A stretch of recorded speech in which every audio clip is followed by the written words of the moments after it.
Welcome to the video where I'm going to show you some tips and tricks to help you speed up your development process and increase your productivity. Let's start with the first one. Keyboard shortcuts.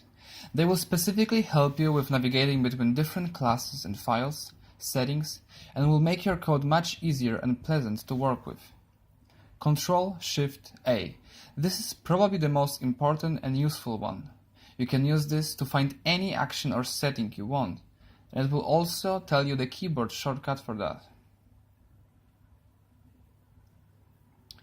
To quickly navigate to a specific class, just use Ctrl+N. But when you need to, for example, go to a layout file instead, use Ctrl-Shift+N.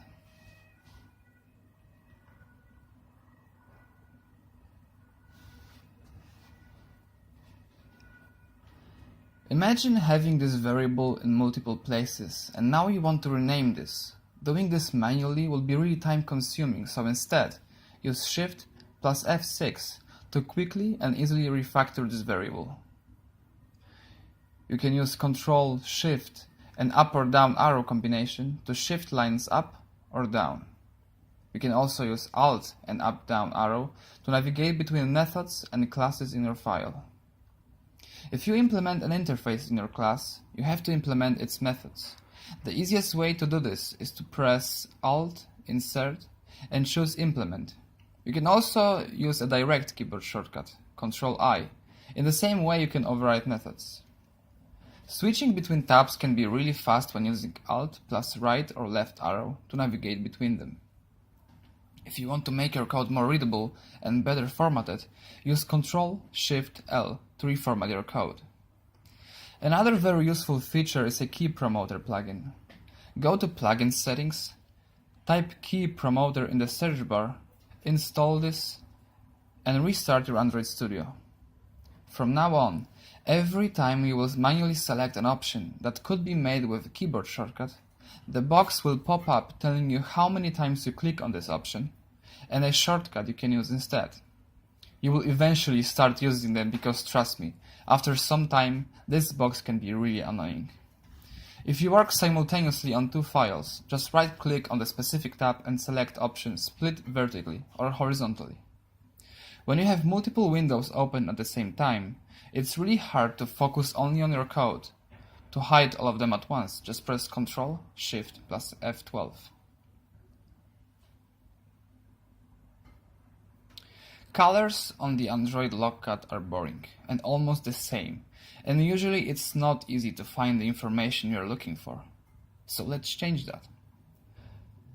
Go to Android Lockcut settings and insert new color for every lock type you want.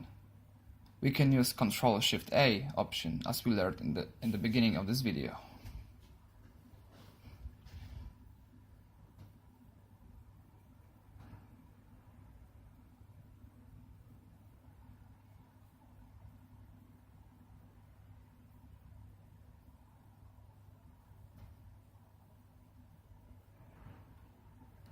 Sometimes it's pretty useful to record the device screen when debugging your app, and to do so, just click the Start Recording button in the Lockcut section, type in the resolution you want, and after you are done, select the video location, and that's it.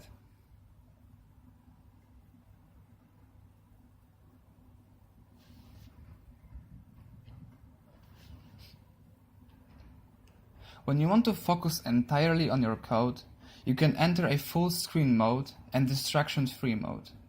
The first one will remove the toolbar and Windows taskbar, and the second one will leave visible only your code. That's all I have for you today. I hope this video was useful and you will adopt at least some of those tips into your daily development process. Let me know in the comments section if you have any topic related to Android you would like me to make a tutorial about.